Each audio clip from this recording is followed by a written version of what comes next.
kind of conversation that lingers long after the words have been spoken. What happened wasn't something I planned, and it wasn't something I even thought I needed. But it stayed with me, reshaping the way I looked at myself and the way I looked at love. Chapter 1. Before I tell you everything, let me ask, where are you watching from tonight? Which city, which quiet corner of the world are you sitting in as you listen to me? I always love knowing, because it makes this story feel less like mine alone and more like something we're sharing together, across distance and time. My name is Janet. I turned 60 this year, though sometimes I still wake up surprised at the number. Most mornings I feel every bit of it in my bones, but on certain evenings, like the one I'm about to tell you about, I forget the weight of years altogether. It began at a family gathering I wasn't even sure I wanted to attend. My cousin, always bustling with energy, had insisted I join her for dinner. "You'll love my boss," she'd said with that knowing grin of hers. "He's charming without even trying." I brushed it off, telling myself she was exaggerating. After all, I wasn't looking for anyone, and truthfully, I hadn't been for a long time. Life had been simpler that way. The evening was held at her house. I remember walking in and being hit by the smell of roasted garlic and herbs drifting from the kitchen, laughter already filling the rooms. The place was warm, buzzing with conversation, people moving in and out of the dining room with glasses of wine. I felt a little out of place, as I often did at gatherings, until I saw him. Gabriel, that was his name. He was taller than most men in the room, with a quiet presence that made him stand out without saying a word.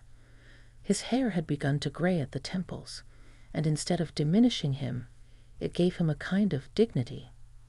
His eyes, sharp, thoughtful, but soft when they met mine, felt like they'd been waiting to find me in the crowd.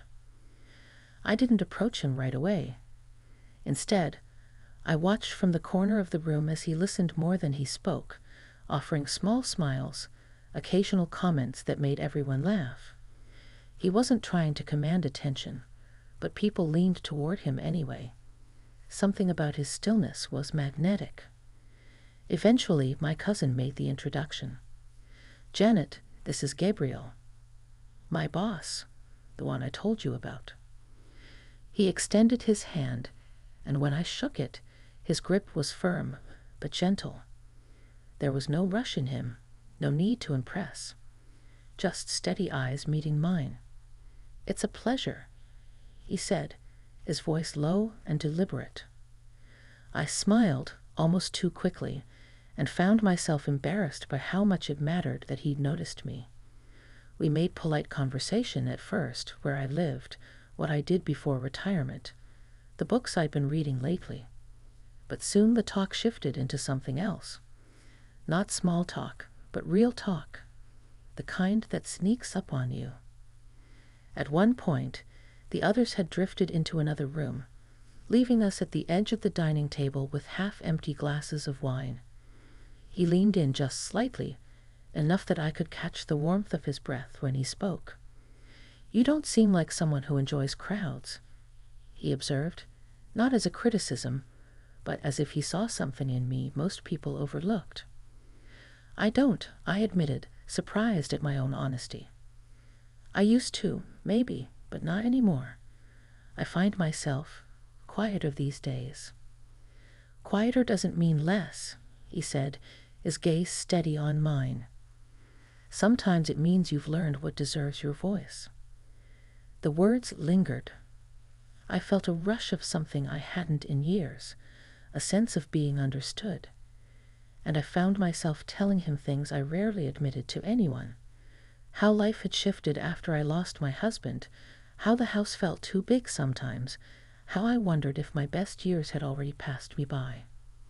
He didn't look away, didn't interrupt. He just listened, his eyes soft, his hand resting near mine on the table. For the first time in a long time, I felt the weight lift just a little. The evening wore on, but I didn't notice the time passing. The candlelight flickered, Shadows stretched across the room, and the hum of voices around us felt like background music to the rhythm of our conversation. He shared pieces of himself too. His work, his travels, the loneliness that sometimes crept in when he returned to an empty home. He spoke with a kind of vulnerability that caught me off guard. By the time the night drew to a close, I realized we had spent hours talking without pause. My cousin came by, laughing, saying she was ready to call it a night, and I was startled by how reluctant I felt to leave. Gabriel must have sensed it too, because he walked me to the door. Outside, the air was cool, carrying the faint scent of night-blooming flowers. We stood there for a moment, neither of us rushing to say goodbye. His eyes held mine, and in that silence, I felt something stir deep inside me, a reminder that even at 60, there were still moments capable of making my heart race. "Janet," he said softly, "tonight was unexpected." I nodded, my throat tight. Yes, it was. And then he smiled, a slow, genuine smile that reached his eyes, and said, "I hope it's not the last."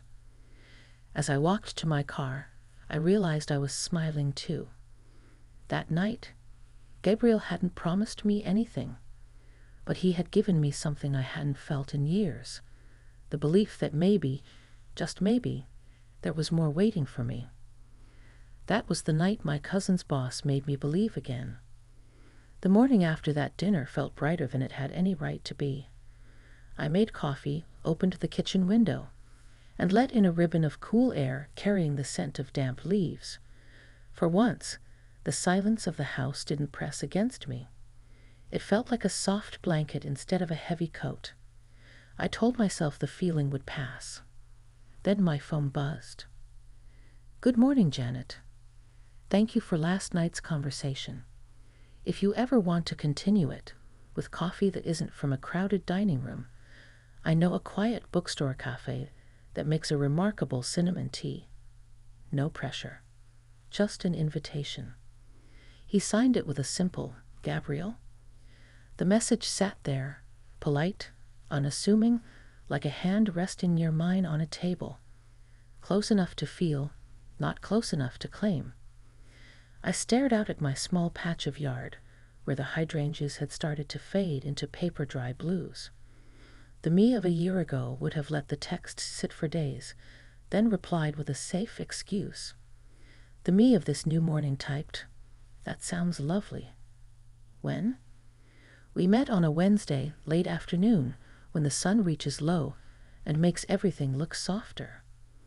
The bookstore sat on a corner where the street curved as if making room for it. A little brass bell above the door announced arrivals with a gentle chime. Inside, the air was warm with the smell of paper, cardamom, and a hint of orange peel. People spoke in the hushed tones of those who know certain places ask us to be tender. He was waiting at a small table by the window, a teapot between us already steaming. He stood when I approached. No flourish, no overdone chivalry, just a quiet respect that made my chest loosen. "I wasn't sure if you liked cinnamon," he said, pouring, "but the owner here swears it mends all kinds of tired places." "Tired places," I repeated, smiling. "I've got a few." We fell into conversation without effort, the way music sometimes finds a tune on its own. He asked about my week, but not as filler. He wanted to know, and that wanting felt rare. I told him about sorting old boxes in the attic, about finding a photograph of myself at 30, leaning against a railing at the pier. Hair wild from the wind, eyes lit up. "I hardly recognize her," I admitted, "but I miss how she believed in things with both hands." He listened the way he had at my cousin's table, eyes steady, the kind of stillness you have to earn. "Maybe," he said, "she's still here. Maybe she's been waiting for you to ask her what she learned." We moved from books to work to why certain songs grab you by the collar and won't let go. He didn't pretend to be invincible. He told me he'd married young, Spent years learning how to provide, how to fix the leaky faucets of life. Turns out the hardest thing to fix is the room that gets quiet when you come home, he said softly. There was no bitterness in it, no blame, just the plain truth of a man who'd walked through a storm and come out the other side carrying only what mattered. As the shop emptied and dusk pressed its palm against the windows, the owner put on a slow record. A gravelly voice drifted through the stacks. Nothing dramatic, just a song about making supper for two and leaving the porch light on. I felt something inside me tilt toward warmth. Gabriel noticed.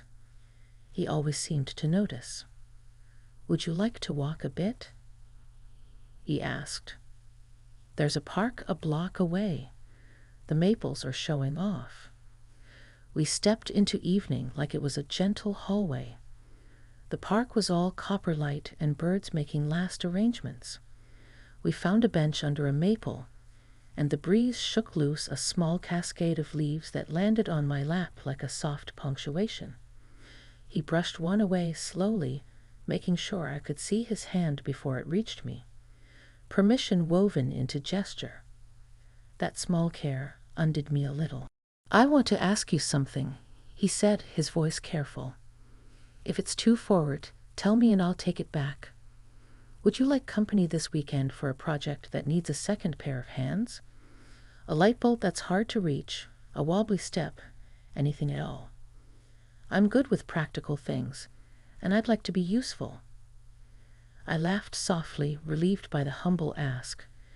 As a matter of fact, my porch light gave up the ghost last month, and I've been using a flashlight like a miner to find my keys. His smile was quiet but bright. "Then let me earn my tea." Saturday came bright and clear. I swept the porch before he arrived, suddenly aware of details that had blurred into living. A nicked railing, a pot of thyme I kept meaning to replant, the welcome mat faded to almost nothing. When his car pulled up, I felt that nervous sweetness that is equal parts hope and caution. He carried a small toolbox in one hand and a paper bag in the other. "Coffee and blueberry muffins," he said, holding up the bag. I figured every project works better with a bribe. We ate on the steps, the kind of silence that grows between people who feel no need to fill every gap. Small birds hopped along the edge of the walkway like they had opinions about our posture. He told me the tool names as he removed them, like introducing old friends. Voltage tester, wire nuts, needle nose pliers. He did the work with care, explaining his steps, asking if I wanted to try the next part. I said yes. When my fingers fumbled with a screw, he waited, patient, then placed his hand near mine without touching. "If I steady this, is that okay?" he asked. "Yes," I said, surprised by the surety in my voice. The porch light came back to life with a soft blink that felt like approval. He stepped back, eyeing it like a small star we'd coaxed into being. We stood there longer than the moment required. The sun moved a little. Somewhere down the block, a dog barked once, and then thought better of it. "Would you like to come in?" I heard myself ask. I have lemons that are on the edge of becoming a problem if I don't turn them into something. He followed me into the kitchen, pausing to look at the small details of my life, the bowl of river stones near the sink, the recipe cards soft at the edges, the photograph of my daughter with her easy smile. We made lemon bars the old-fashioned way, with a whisk that squeaked like a radio tuning itself to a station. I measured precisely, and he improvised, adding an extra drop of vanilla. "For courage," he said. While the bars baked, the house filled with a scent that tasted like summer even in September. He leaned against the counter, far enough to give me space, near enough to feel present. We talked about family, the complicated, ordinary ways love makes a home. I told him about the piano in the front room, the one I hadn't opened since my husband died. He used to sit there on Sunday afternoons, I said, surprised by the steadiness in my voice, and play a waltz he never quite finished. Said it felt more honest that way. "Would you like to open it?" Gabrielle asked. "Only if it feels good. I can wait in the kitchen. I can wait anywhere." The permission, the lack of insistence, was the very thing that allowed me to say yes. We moved to the front room. Dust lifted in the light like faint snow. I raised the lid, ran a cloth across the keys, and sat. My hands remembered the shape of chords before my mind did. I began with the easy progression my husband loved. 2 notes that nudge each other toward a third. The sound was tentative, then less so. I felt Gabriel settle into the chair by the window. He didn't speak.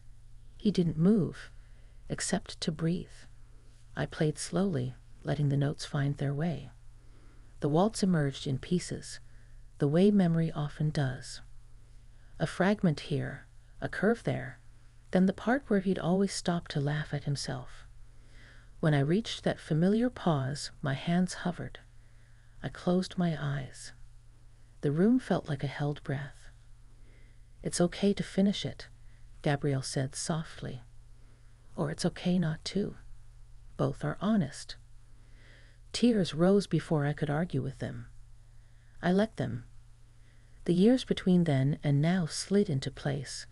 The hospital room and the casserole dishes and the envelopes I couldn't bring myself to open for months. The emptiness inside those years had become a shape I lugged around. I didn't realize until that moment how heavy it had been. "May I sit beside you?" he asked. I nodded. The cushion dipped as he took the space next to me, carefully, as if proximity itself were a fragile heirloom. He didn't reach for me. He just matched his breath to mine, steady, uncomplicated. I put my fingers back on the keys, and without planning, I moved past the old pause. A new line appeared, simple as a hand outstretched. I followed it. When the last note settled, we listened to the echo thinning into the room. "Thank you," he said, voice thick, "for letting me be here for that." I turned to him then. His face was open in the way people's faces are when they're not trying to be anything other than present. My pulse skittered, but the fear that used to trail it didn't arrive. He lifted one hand, stopped halfway.